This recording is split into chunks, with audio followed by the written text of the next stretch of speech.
In today's attack, the world's focus is back on Iran's nuclear program. Now, it is a fact that Iran has enriched large amounts of uranium that is close to weapons grade. In fact, Iran may have enough fuel for 9 nuclear bombs. That's according to the IAEA, the International Atomic Energy Agency, the global nuclear watchdog. Through the years, Iran has insisted that its nuclear program is peaceful. But global inspectors are not convinced. They accuse Iran of hiding key information. Last week, the nuclear watchdog issued a formal censure against Iran, their first such action in 20 years, and perhaps that was the trigger for Israel's strike today. Israel says it faces, and I'm quoting, an unprecedented threat from Tehran.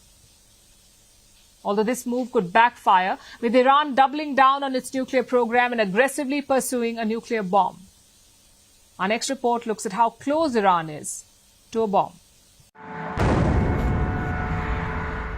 Today's Israeli assault on Iran had one clear trigger: Tehran's nuclear program. It has expanded rapidly. It is advancing at breakneck speed. Much of it is hidden from view. Israel says it had no choice but to act.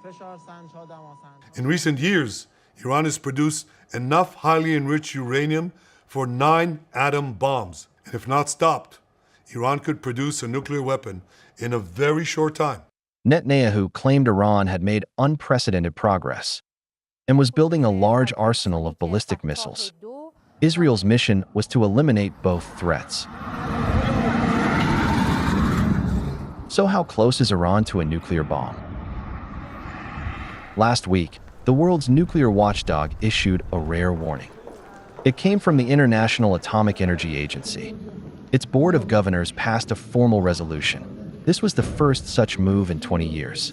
19 of the 35 board members backed the motion. This included the United States, Britain, France, and Germany. The resolution accused Iran of multiple failures. It said Tehran refused to answer key questions about undeclared nuclear material and secret nuclear activities.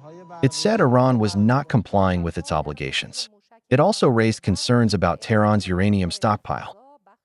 That uranium can be used as reactor fuel, but it can also power nuclear weapons. Iran rejected the report.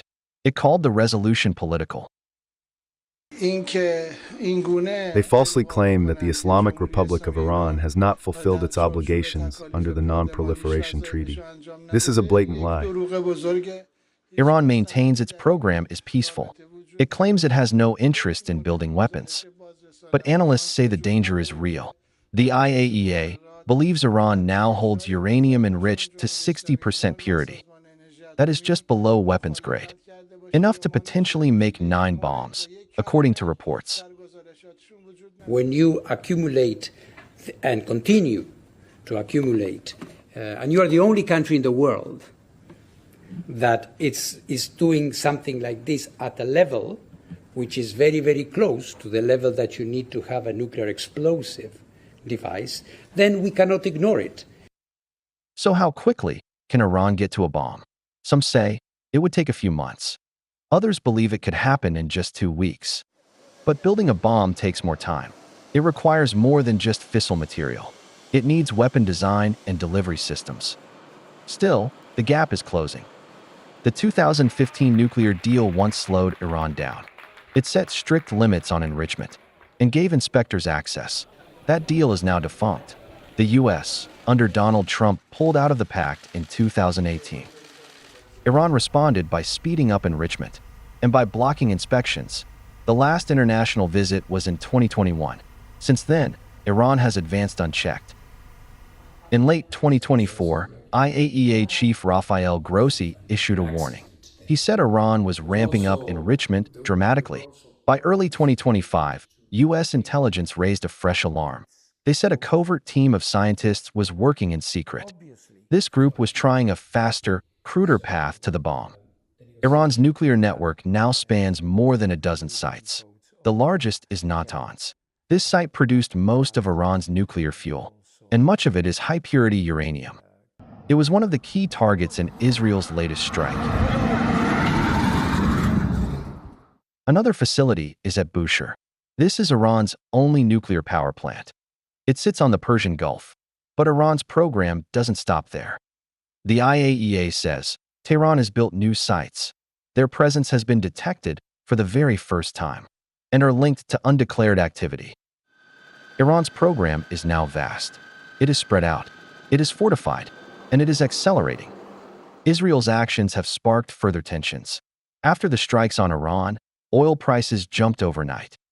All this has put the United States in a tricky situation. President Trump's administration was engaging Iran in the hopes to revive the nuclear pact. Just weeks ago, those talks looked promising. Both sides were open to a deal. For Iran, it meant relief from sanctions. For Trump, it offered a diplomatic win. That prospect is now fading. Tensions are rising. Iran says it won't pursue a bomb. But after Israel strikes today, Tehran may be provoked to act. The clock is ticking.